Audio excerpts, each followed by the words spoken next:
سورۃ الحج آیت نمبر 45۔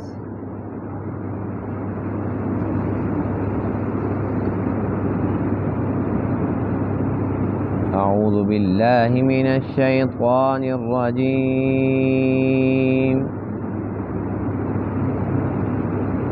بسم اللہ الرحمن الرحیم۔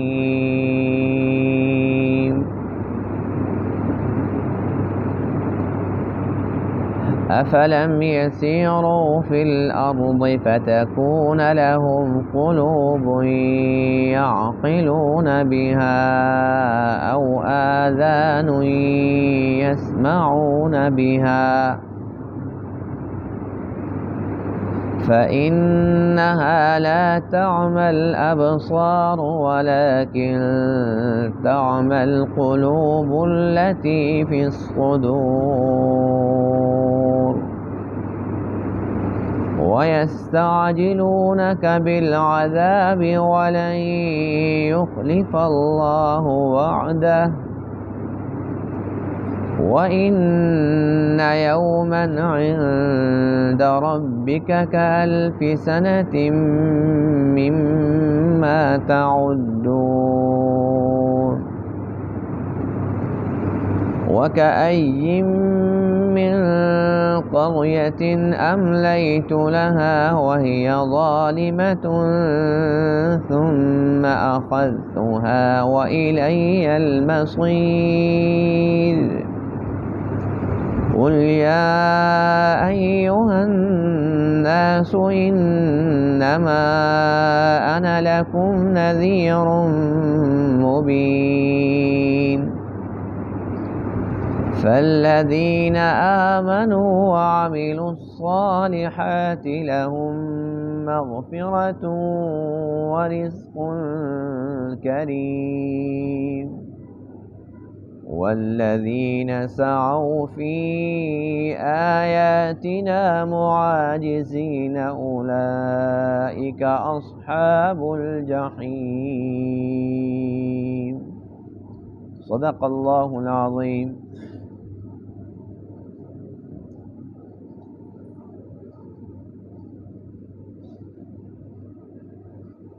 گزشتہ درس میں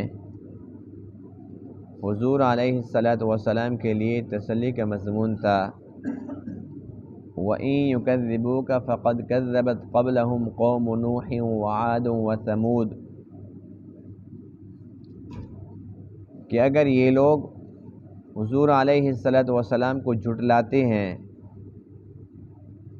تو اللہ تعالیٰ نے اپنے پیارے حبیب علیہ السلام کو تسلی دی ہے کہ اے میرے محبوب، آپ سے قبل جتنے بھی نبی تشریف لائے سب کے ساتھ یہی سلوک ہوا۔ قوم نوح، قوم عاد، قوم ثمود، قوم ابراہیم، قوم لوط اور قوم شعیب، ان تمام کو دیکھ لیں،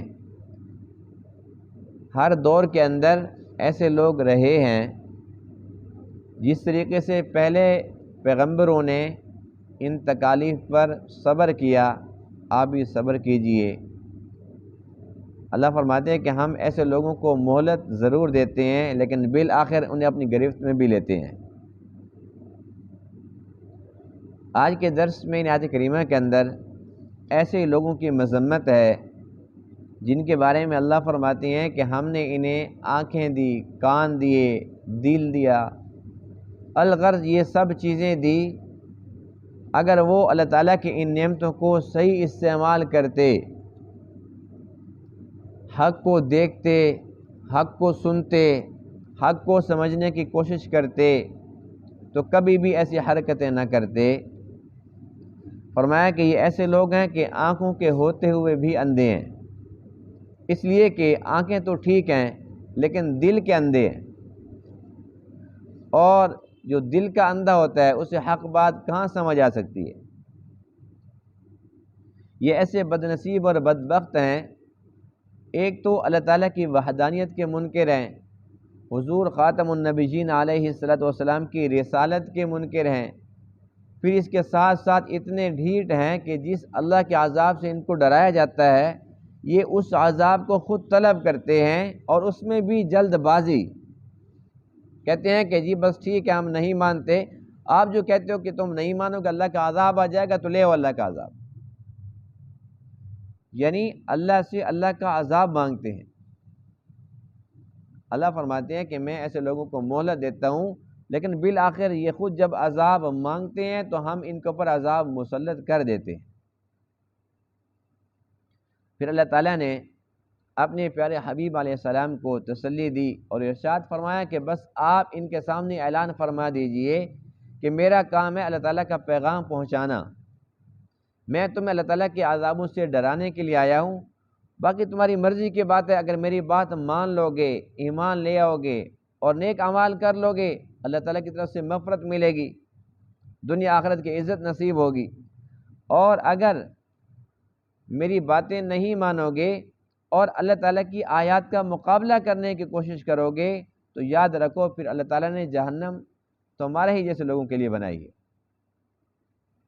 افلم یسیروا فی الارض، کیا پس یہ لوگ چلے نہیں زمین میں، فتکون لہم قلوب یعقلون بہا، پس ان کے دل ہوتے جن کے ساتھ یہ لوگ سمجھنے کی کوشش کرتے، او آذان یسمعون بہا، یا ان کے کان ہوتے جن کے ساتھ یہ سنتے، فإنہا لا تعمی الابصار، بے شک ان کی آنکھیں اندھی نہیں ہیں، ولیکن تعمی القلوب، اور لیکن ان کے دل اندھے ہیں، التی فی الصدور، جو سینوں کے اندر ہیں، ویستعجلونک بالعذاب، اور آپ سے جلدی طلب کرتے ہیں عذاب، وَلَن يُخْلِفَ اللَّهُ وَعْدَهُ، اور اللہ تعالیٰ ہرگز اپنے وعدے کے خلاف نہیں کرتا، وَإِنَّ يَوْمًا عِنْدَ رَبِّكَ، اور بے شک تیرے رب کے ہاں ایک دن كَأَلْفِ سَنَةٍ 1000 سال کے برابر ہے، مِمَّا تَعُدُّونَ، اس سے جو تم گنتی کرتے ہو، وَكَأَيٍّ مِّن قَرْيَةٍ، اور بہت ساری بستیاں ایسی ہیں، أَمْلَيْتُ لَهَا، کہ میں نے ان کو مہلت دی، وَهِيَ ظَالِمَةٌ، اور وہ ظلم کرنے والی تھی، ثُمَّ أَخَذْتُهَا، پھر میں نے ان کو پکڑ لیا، یعنی کہ بستیوں سے مراد بستی والے، کہ وہ ظلم کرنے والے تھے، اللہ تعالیٰ نے انہی کو پکڑا، وَإِلَيَّ الْمَصِيرُ، اور میری ہی طرف لوٹ کر آنا ہے۔ قل، آپ فرما دیجئے، یا ایھا الناس، اے تمام انسانوں، اے تمام لوگوں، انما انا لکم نذیر مبین، بے شک میں تو تمہارے لیے ڈرانے والا ہوں کھول کر، فالذین آمنوا، پس وہ لوگ جو ایمان لائے، وعملوا الصالحات، اور اچھے اچھے عمل کیے، لہم مغفرہ، ان کے لیے مغفرت ہے، ورزق کریم، اور ان کے لیے عزت والی روزی ہے، والذین سعوا فی آیاتنا معاجزین، اور وہ لوگ جنہوں نے کوشش کی ہماری آیات میں عاجز کرنے کی، یعنی اللہ کی آیات کا مقابلہ کرنے کی کوشش کی، اولئک اصحاب الجحیم، یہی ہیں دوزخ والے۔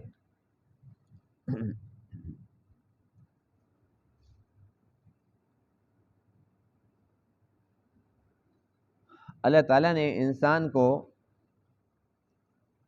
بہت ہی قیمتی اعضاء عطا فرمائے،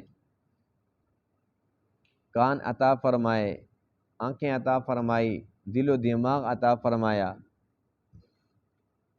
اور ارشاد فرمایا ان السمع والبصر والفؤاد کل اولئک کان عنہ مسئولا، یہ جو کان ہیں، آنکھیں ہیں اور دل، ان تمام نعمتوں کے بارے میں تم سے پوچھا جائے گا۔ اللہ تعالیٰ نے یہ نعمتیں کیوں عطا فرمائی ہیں؟ تاکہ انسان ان کو صحیح استعمال کرے، اور ان کا مثبت استعمال یہی ہے کہ ایک انسان اللہ تعالیٰ کی قدرت کی نشانیوں کو دیکھے، سنے، سمجھے، ان میں غور و فکر کرے، اس سے اللہ تعالیٰ کی معرفت حاصل ہو، اللہ تعالیٰ کی محبت دل میں آئے، اور ہر چیز کی جب گہرائی میں انسان جاتا ہے تو حقیقتاً بے ساختہ اس کی زبان سے یہی نکلتا ہے، سبحان اللہ۔ اللہ تعالیٰ نظر نہیں آتے، لیکن اس کی قدرت کی بے شمار نشانیاں بکھری پڑی ہیں، جس چیز میں بھی غور و فکر کرو تو اللہ ہی نظر آتا ہے، اور ہر ایک چیز انسان کو یہی سمجھا رہی ہے کہ وہ وحدہ لا شریک ہے، ہر ایک چیز میں جب انسان غور و فکر کرتا ہے سبق یہی اس کو ملتا ہے کہ ہر ایک چیز کا خالق اور مالک اللہ ہے۔ تو جو لوگ کفار و مشرکین، بالخصوص آقا علیہ السلام کے دور کے جو مشرک تھے، ان کے پاس بھی تو آنکھیں تھیں، ان کے پاس کان تھے، دل و دماغ، یہ ساری کے ساری نعمتیں تھیں، لیکن ان لوگوں نے اس کا غلط استعمال کیا، صحیح استعمال نہیں کیا۔ حضور علیہ السلام کو دیکھا اور دیکھنے کے باوجود نہیں دیکھا، ظاہری آنکھ سے تو دیکھا، لیکن اگر دل کی آنکھ سے دیکھ لیتے تو کبھی بھی آپ کی مخالفت نہ کرتے، کبھی بھی وہ کفر پر نہ مرتے، شرک پر نہ مرتے، وہ تو آپ علیہ السلام کے غلام بن کر مرتے۔ تو ایسے لوگوں کا تذکرہ ہے جن کے بارے میں اللہ کیا فرماتے ہیں، فَإِنَّهَا لَا تَعْمَى الْأَبْصَارُ، ان کی آنکھیں اندھی نہیں ہیں، وَلَكِنْ تَعْمَى الْقُلُوبُ الَّتِي فِي الصُّدُورِ، ان کے دل اندھے ہیں جو سینوں میں ہیں۔ یعنی یوں سمجھ لیں کہ جو آنکھوں والا اندھا ہے اس کا نقصان کم ہوتا ہے، جو دل کا اندھا ہے یہ زیادہ خسارے میں ہے۔ اس لیے کہ جس کی آنکھیں نہیں ہیں اور اللہ تعالیٰ نے اس کو ہدایت سے نواز دیا ہے تو اس کے اندر تو ایمان کا نور آ گیا ہے،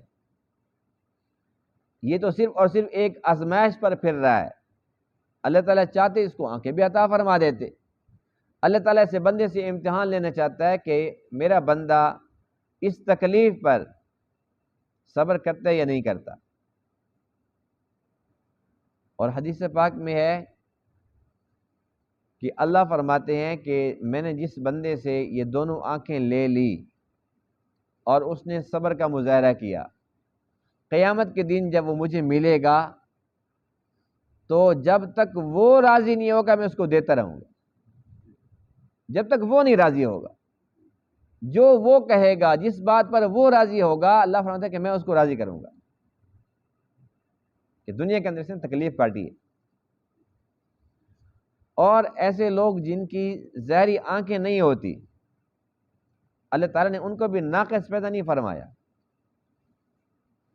وہ دنیا کے اندر ایسے ایسے کام کر جاتے ہیں جو آنکھوں والے بھی نہیں کر پاتے۔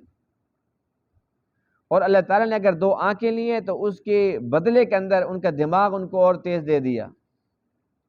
ان کی یہ حس اتنی تیز ہوتی ہے، آواز سنتی وہ پہچان لیتے ہیں، دیکھتے نہیں ہیں لیکن کسی بندے کو ہاتھ ملاتے ہیں تو ان کو وہ یاد ہوتا ہے کہ یہ فلانے کا ہاتھ ہے۔ اور آنکھیں نہ ہونے کے باوجود اکثر ایسے ہوتے ہیں کہ آنکھیں نہیں ہوتی وہ اللہ تعالیٰ کا قرآن یاد کر لیتے ہیں۔ کتنی بڑی دولت ہے، کتنی بڑی نعمت ہے قرآن مقدس کا حفظ۔ آنکھیں نہیں ہوتی لیکن یہ کہ ایک دفعہ سنتے ہیں، دو دفعہ سنتے ہیں، سنتے سنتے وہ اس کو اپنے دل دماغ میں جگہ دیتے ہیں اور ان کے سینے کے اندر پورا کا پورا قرآن آ جاتا ہے۔ تو آنکھیں جن کی نہیں ہیں انہوں نے تو بڑے بڑے کام کیے ہیں، کئی کتابوں کے مصنف گزرے ہیں، کئی کتابوں کے مصنف، بڑے بڑے عالم، بڑے بڑے علامہ، بڑے بڑے مفتی گزرے ہیں۔ تو اس لیے جن کی ظاہری آنکھیں نہیں ہیں وہ اتنا خسارے میں نہیں ہیں۔ جب ہدایت یافتہ ہیں تو الحمدللہ، دیکھتے نہیں ہو کہ ایک صحابی رسول عبداللہ ابن ام مکتوم رضی اللہ تعالیٰ عنہ، یہ نابینا ہے لیکن اللہ تعالیٰ کو کتنے پسند ہیں کہ حضور علیہ السلام کی خدمت اقدس کے اندر ہی آتے ہیں کوئی مسئلہ پوچھنے کے لیے، اور اسی وقت مشرکین میں سے بڑے بڑے سردار آئے ہوئے ہیں۔ تو آپ علیہ السلام نے یہ سوچا کہ یہ تو اپنا ہے، اس نے تو اتنی سی بات پوچھنی، پھر بتا دوں گا، لیکن یہ جو لوگ غیر آئے ہوئے ہیں، یہ سردار ہیں، یہ کافر ہیں، اگر ہو سکتا ہے کہ یہ ان میں سے کوئی بندہ راہ راست پر آ گیا، ان کا بھی فائدہ ہو جائے گا اور ان کی وجہ سے اور کتنے لوگ اسلام قبول کر لیں گے۔ آپ نے ان کو تھوڑی سی اہمیت دے دی تو اللہ تعالیٰ نے قرآن مقدس کی سورہ عبس 30ویں پارے کی وہ اتاری، جس میں اللہ فرماتے ہیں کہ اے محبوب آپ نے اس کو نظر انداز کیا تو کیوں کیا؟ عبس وتولی ان جاءہ الاعمی، اس بات سے کہ وہ نبینا ہے۔ تو اللہ فرماتے ہیں کہ ہمارے ہاں اس نبینا کی اتنی قدر ہے، فرمایا کہ ان کو بھگا دو، ان کو دفع کرو، یہ آئیں یا نہ آئیں، لیکن آپ میری اس نبینا صحابی کو ٹائم دیں۔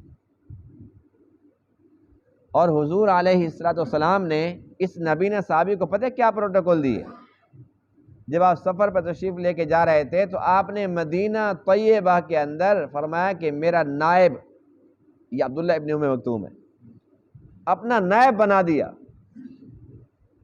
تو ظاہری آنکھیں نہیں ہیں، لیکن کتنا بڑا کمال ہے، صحابی رسول بھی ہیں، کتنا بڑا کمال ہے کہ سورہ عبس ان کی شان میں اتر رہی ہے، کتنا بڑا درجہ، کتنا بڑا مقام ہے کہ آقا علیہ السلام اپنا نائب بنا کے مدینہ پاک میں جا رہے۔ اس کے برعکس جو دل کے اندھے تھے، آج ہم قرآن جب یہ پڑھ رہے ہیں تو ان کی نفرت جو ہمارے دلوں میں پہلے ہی ہے کہ وہ اللہ کے نبی کے دشمن تھے، نفرت میں اور اضافہ ہو رہا ہے یا نہیں ہو رہا؟ کہ وہ اللہ کے محبوب علیہ السلام کے ساتھ مخالفت کرتے تھے، اتنے بد نصیب تھے، اتنے بدبخت تھے، اور اللہ تعالیٰ فرماتے ہیں کہ ان کی آنکھیں تھی، وہ دیکھتے تھے میرے نبی کو، میرے محبوب کو دیکھتے تھے، دیکھنے کے باوجود وہ اندھے تھے، نہیں دیکھتے تھے، دل کی آنکھ سے نہیں دیکھتے تھے، دل کی آنکھ سے دیکھتے تو فریفتہ ہو جاتے۔ عبداللہ بن سلام رضی اللہ تعالیٰ عنہ یہودیوں کے بہت بڑے عالم تھے، اور یہ ان میں سے ہیں کہ جب آپ علیہ السلام مدینہ طیبہ تشریف لائے تو 10 بڑے بڑے یہودیوں کے عالم تھے۔ آپ نے فرمایا کہ اگر یہ 10 اسلام قبول کر لیں تو روئے زمین پر ایک بھی یہودی باقی نہ رہے۔ سب ان کے پیروکار تھے، لیکن سب کو توفیق نہیں ملی۔ عبداللہ بن سلام کو توفیق ملی ہے رضی اللہ تعالیٰ عنہ۔ ان کے بارے میں لکھا ہے کہ جب یہ آئے اور آقا علیہ السلام کا چہرہ مبارک دیکھا تو دیکھتے ہی فرمایا بے ساختہ، فرمایا کہ یہ جھوٹے کا چہرہ ہو سکتا ہی نہیں، اللہ کے سچے نبی ہیں، اسلام قبول کر لیا۔ تو جس نے بھی دل کی آنکھ سے دیکھا اس کو تو سب کچھ بھول گیا، وہ جب تک زندہ رہا، آخری سانس تک آقا علیہ السلام کی محبت کے اندر رہا۔ جو دل کے اندھے ہوتے ہیں انہیں حق بات سمجھ نہیں آتی، اور نہ وہ سن سکتے، نہ دیکھ سکتے، نہ سمجھ سکتے۔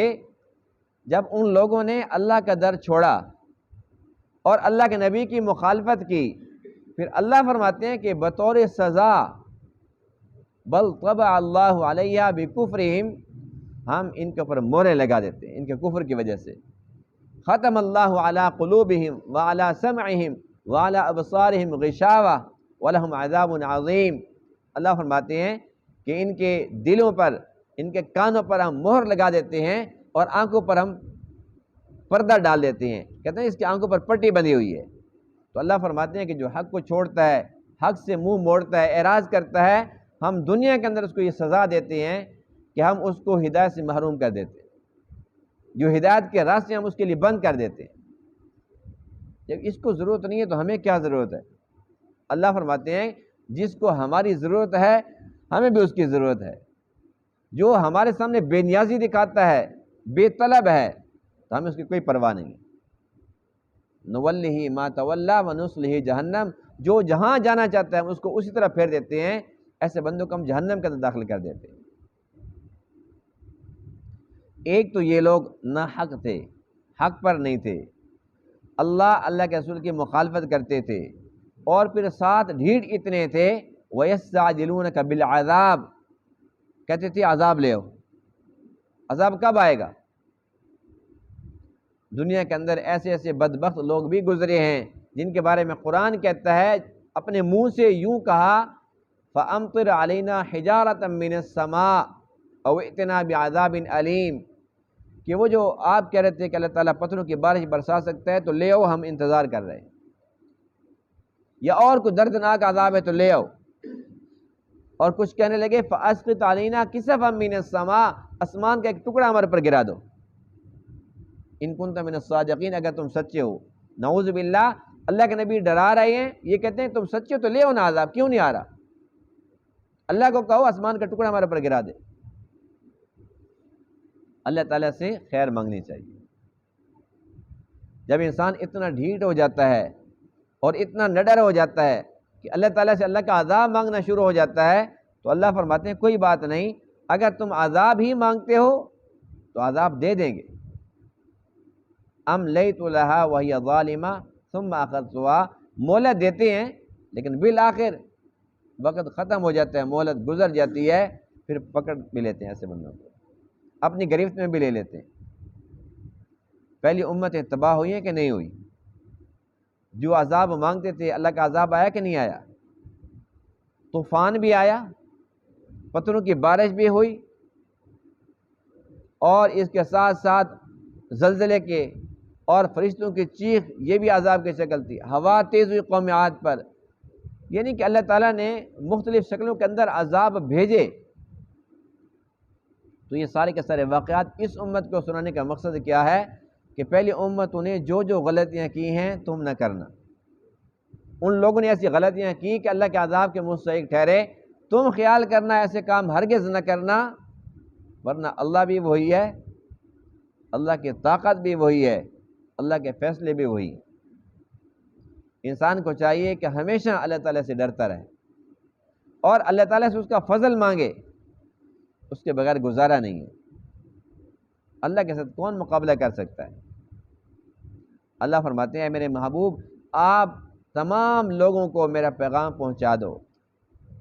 پیغام ایک ہی ہے کہ جو ایمان لے آئیں گے، اچھے اچھے عمل کر لیں گے، ان کے لیے مغفرت بھی ہے، رزق کریم بھی ہے۔ لیکن جو لوگ مخالفت کرتے ہیں، ہماری آیات کو نیچے دکھانے کی کوشش کرتے ہیں، اللہ فرماتے ہیں اولئک اصحاب الجحیم، دنیا کے اندر بھی عذاب کا سلسلہ جاری رہتا ہے، اور پھر آخرت کا عذاب تو ہے ہی، بالآخر کہاں جائیں گے؟ جہنم کے اندر جلیں گے۔ اس حساب سے امت خوش قسمت ہے الحمدللہ کہ یہ آخر میں آئی ہے۔ ساری امتیں پہلے گزر گئی، ان کے کرتوت بھی ہمارے سامنے ہیں، جو عذابات کا سلسلہ تھا وہ بھی ہمارے سامنے ہے۔ تو ہمیں چاہیے کہ ہم ہر وقت اللہ تعالیٰ سے ڈرتے رہیں، اور پہلی امتوں کے جو واقعات ہیں ہم ان کو یاد رکھیں، اور اس سے ہم سبق حاصل کریں، عبرت حاصل کریں۔ تبھی تو اللہ فرماتے ہیں کہ یہ لوگ چلے پھرے نہیں ہیں، دیکھا نہیں ہے پہلے لوگوں کا کیا نقشہ گزرا ہے۔ ہر دور کے اندر مسلمان، کسی بھی دور کے مسلمان ہوں یا کافر ہوں، جو بھی انسان ہے، ہر دور کے اندر کوئی انسان اللہ تعالیٰ سے بچ نہیں سکتا۔ ہر وقت ہر انسان اللہ کی نظر میں ہے۔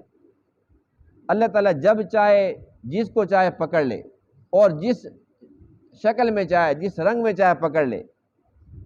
انسان ہے ہی کیا، کتنا کمزور ہے انسان۔ خوش نصیب ہیں وہ لوگ اللہ تعالیٰ نے جن کو ہدایت سے نوازا، الحمدللہ۔ ہم اللہ تعالیٰ کا کس منہ سے شکر ادا کریں؟ جیسے کیسے بھی ہم مسلمان ہیں الحمدللہ، جتنے بھی گناہ گار ہیں اس کے محبوب کے امتی ہیں۔ تو ہمیں چاہیے کہ ہم نیک اعمال کرتے رہیں، نیکیوں کا ذخیرہ اکٹھا کرتے رہیں۔ جس کے پاس یہ زیادہ سے زیادہ ذخیرہ ہوگا، یہ آخرت کی کرنسی ہے نا، یہ نیکیاں آخرت کی کرنسی ہے۔ جس کے پاس یہ کرنسی زیادہ ہوگی وہ جنت میں جا کر اتنی زیادہ عیش کرے گا انشاءاللہ۔ اللہ تعالیٰ تمام باتوں کو سمجھنے عمل کرنے کی توفیق عطا فرمائے۔ وآخر دعوانا الحمدللہ رب العالمین۔